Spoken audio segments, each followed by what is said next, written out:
Good morning students. I hope you all are fine and you are doing your studies very well. Beta. So today I am going to start a new chapter, that is chapter 8, how do organism reproduce. Organisms कैसे reproduce करते हैं, ठीक है। reproduce का meaning क्या होता है? reproduce का मतलब होता है अपने जैसे produce करना, ठीक है। अपने जैसे offspring produce करना, उसको क्या बोलते हैं बेटा? reproduction। तो कैसे reproduction होगी, reproduction की types क्या हैं, we will discuss in this chapter. So first of all, come on the definition, reproduction. So what is reproduction? reproduction का मतलब क्या है भाई? उत्पन्न करना। अगर मैं हिंदी में लिखूं उत्पन्न करना या बनाना, प्रोड्यूस करना, इसको क्या बोलेंगे बेटा? रिप्रोडक्शन। किसको रिप्रोड्यूस करेंगे? एक इंसान बंदर को जन्म देता है? नहीं, सिर्फ अपने ही काइंड की, ऑन काइंड, ठीक है।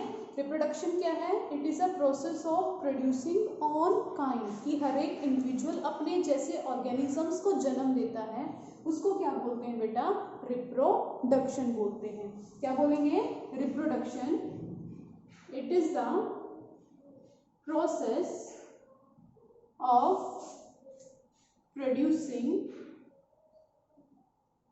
On kinds by any living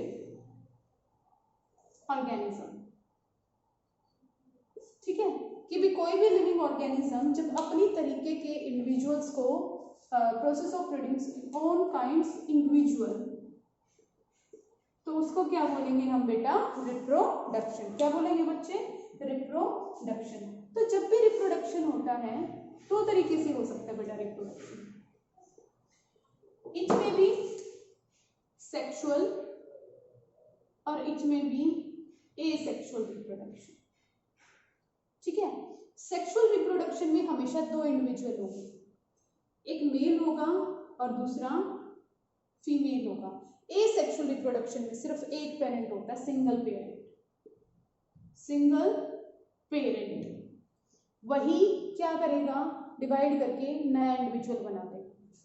sexual reproduction higher organisms में होता है, हायर ऑर्गेनिजम्स में। Asexual reproduction generally unicellular, single celled वाले ऑर्गेनिज्म में होता है बेटा।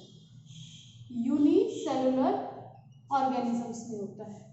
नाम से ही पता चल रहा है सेक्सुअल और एसेक्सुअल।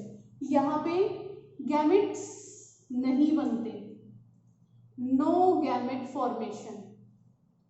लेकिन सेक्सुअल रिप्रोडक्शन में हमेशा क्या बनेंगे बेटा? गैमेट्स बनेंगे। एक मेल गैमेट होगा और एक फीमेल गैमेट होगा। इन दोनों में क्या होता है? फ्यूजन होता है, जाइगोट बनेगा। लेकिन यहाँ पे ऐसा कुछ नहीं है, कोई गैमेट नहीं बन रहा है, लेकिन यहाँ पे क्या बनते हैं बेटा? गैमेट बनते हैं। सेक्सुअल रिप्रोडक्शन में हमेशा मियोसिस होता है, मियोसिस डिवीजन। 9th क्लास में आपने सेल डिवीजन के टाइप पढ़े थे, माइटोसिस और मियोसिस। तो यहाँ पे कौन सा डिवीजन होता है? मियोसिस। एसेक्सुअल में कौन सा डिवीजन होता है बेटा? माइटोसिस। अभी बताती हूँ मैं मियोसिस और माइटोसिस। तो एसेक्सुअल रिप्रोडक्शन एक सिंगल सेल्ड ऑर्गेनिज्म डिवाइड करके या बर्डिंग करके, वो डिफरेंट मेथड्स हम पढ़ेंगे, या तो डिवाइड करेगा या बर्डिंग करेगा या अपनी कॉपी जनरेट कर लेगा या रीजनरेट कर लेगा। एक सिंगल पेरेंट क्या बना देता है? नया इंडिविजुअल बना देता है, जिसको क्या बोलते हैं? Sexual reproduction. अब यहाँ पे जो ऑफस्प्रिंग बनेंगे, यहाँ पे जो इंडिविजुअल प्रोड्यूस होंगे, उनमें कोई वेरिएशन नहीं होती, कोई चेंज नहीं होता, नो वेरिएशन। वेरिएशन का मीनिंग क्या होगा बेटा? चेंज। लेकिन सेक्सुअल रिप्रोडक्शन में क्या आती हैं? वेरिएशंस आती हैं। क्या आप अपनी मम्मी पापा का एग्जैक्ट कॉपी हो? नहीं ना, आप थोड़े से अलग हो, ठीक है। आप में कुछ फीचर मदर के हैं, कुछ फादर के हैं। तो यहाँ पे क्या हो रखे? कैरेक्टर मिक्सअप हो रखे हैं, कुछ मम्मी के है कुछ पापा के, सेक्सुअल रिप्रोडक्शन में। लेकिन ये सेक्सुअल रिप्रोडक्शन में तो एक ही पेरेंट है, वेरिएशंस कहाँ से आएंगे? कोई वेरिएशंस नहीं, ठीक है। So we will discuss in much more detail in next classes. आज बात करते हैं बेटा, आपकी एनसीईआरटी में एक फर्स्ट टॉपिक दे रखा है, why do organism create exact copies of themselves. क्या क्वेश्चन पूछ रखा है? Do organism create exact copies of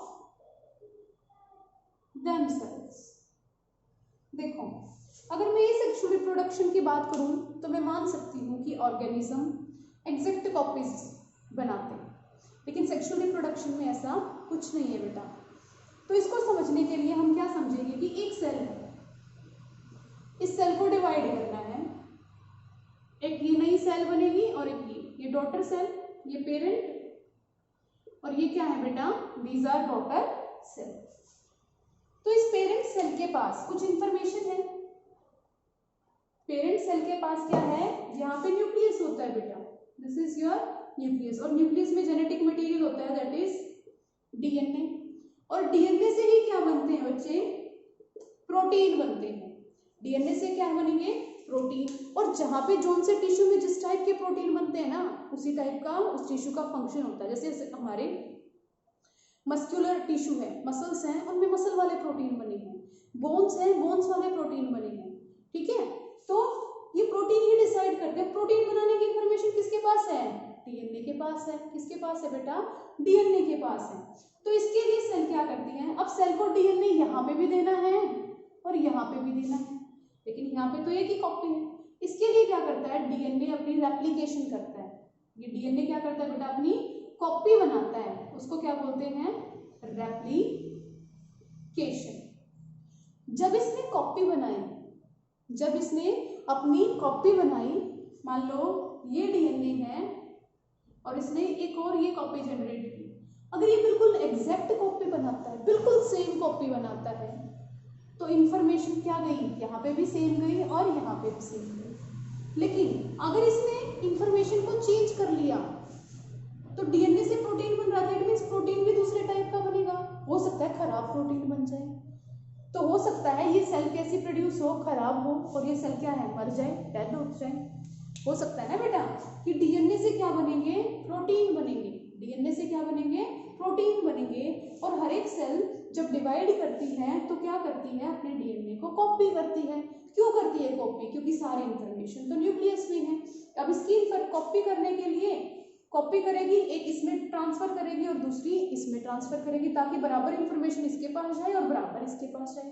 अब हम बात कर रहे थे क्या ऑर्गेनिज्म एग्जैक्ट कॉपीज बनाते हैं, तो अगर रेप्लिकेशन बिल्कुल ठीक हुई है तो क्या जनरेट होएगी, एग्जैक्ट कॉपी जनरेट होएगी, इस सेल की ये एग्जैक्ट कॉपी जनरेट होएगी। अगर क्या है, डीएनए की रेप्लिकेशन ठीक नहीं होती, कुछ गड़बड़ हो जाती है, तो डीएनए गलत गया है तो प्रोटीन भी गलत ही बनेंगे, ठीक है। इट मीन्स वहां पे प्रोटीन क्या प्रोड्यूस होंगे, आपके खराब प्रोटीन्स प्रोड्यूस होंगे, और हो सकता है वो सेल क्या है, आपकी अलग इंफॉर्मेशन दे।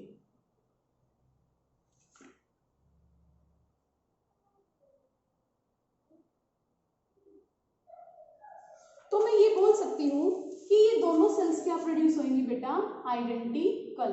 अगर मेरा डीएनए इनके अंदर एक जैसा सेम आया है तो मैं इनको क्या बोल सकती हूँ कि ये सेल्स कैसी हैं बेटा, आइडेंटिकल। तो आपकी एनसीईआरटी में एक लाइन दे रखी है, the answer to this question will depend on the accurately the copying reaction involve कर। कि जब ये कॉपी हो रही है ना, ये डीएनए की, इस डीएनए से ये कॉपी बन रही है, तो आंसर इस पर डिपेंड करता है। अगर कॉपी सेम हुई है तो सेल भी क्या बनेगी, या इंडिविजुअल भी क्या बनेगा, सेम बनेगा, ठीक है। So no biochemical reaction is absolutely reliable. ये भी तो रिएक्शन हो रही है ना, कुछ केमिकल रिएक्शन हो रही है जब डीएनए अपनी कॉपी बना रहा है, और कोई भी केमिकल रिएक्शन जरूरी है कि 100% ठीक हो, इसमें मिस्टेक के भी चांसेस हैं। मिस्टेक के चांसेस हैं तो वेरिएशंस के भी चांसेस हैं, चेंजेस आने के भी चांसेस हैं, मीन्स वहां पे कॉपी नहीं बनेगी, ठीक है। तो अगर result DNA copy similar generate होगी तो ऑब्वियसली जो ऑर्गेनिज्म बनेगा या जो सेल बनेगी वो क्या होगी बेटा, आइडेंटिकल होगी। अगर कुछ चेंज आता है तो क्या होगा, वो चेंज ड्रास्टिक भी हो सकता है। मीन्स देखो, वो मूवी देखी आप सबने, क्रिश मूवी, उसमें वो जो क्रिश 3, वो कैसे कैसे इंडिविजुअल बना रखे थे उनके डीएनए को चेंज करके, ठीक है। कोई ऐसे जीन निकालता है, वो सॉफ्टी खींच देता है, मीन्स क्या कर रखा था उसमें, जीन्स को मिक्सअप कर रखा था, ह्यूमन बींग्स के जीन्स को दूसरे के जीन्स के साथ मिक्सअप कर रखा था, वो इट मीन्स डीएनए मिक्स कर रखा था। और देखो हो सकता है क्या पता कैसे इंडिविजुअल बन जाए। तो अगर डीएनए ठीक की रेप्लिकेशन ठीक से होती है तो क्या होगी बेटा, अगर रेप्लिकेशन बिल्कुल सेम हुई है तो सेल्स भी सेम बनेगी। अगर रेप्लिकेशन सेम नहीं होती है तो क्या होगा, चेंज आ जाएगा इंफॉर्मेशन में, और उस इंफॉर्मेशन के चेंज को भी हम क्या बोलते हैं, वेरिएशन। और वेरिएशन से हमेशा कुछ नया बनता है। It means variation leads to evolution. Evolution means नया इवोल्व होना। आई बात समझ। नेक्स्ट है बेटा the importance of variation. Variations की क्या इम्पोर्टेंस है। कोई भी पॉपुलेशन जो एक जगह पे रहती है, ठीक है, तो जब भी मान लो, इसको ऐसे समझो बेटा, आई होप आपको डीएनए रेप्लिकेशन वाला कंसेप्ट क्लियर हो गया हो।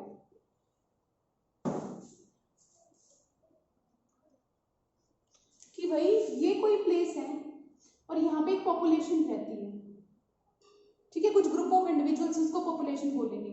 अब ये जो इनकी जगह है बेटा जहाँ पे ये रह रहे हैं, उसको क्या बोलते हैं, उसका नीच बोलते हैं, ठीक है। जिस जगह पे वो रहते हैं वो क्या, उसकी नीच है, उनका हैबिटेट है।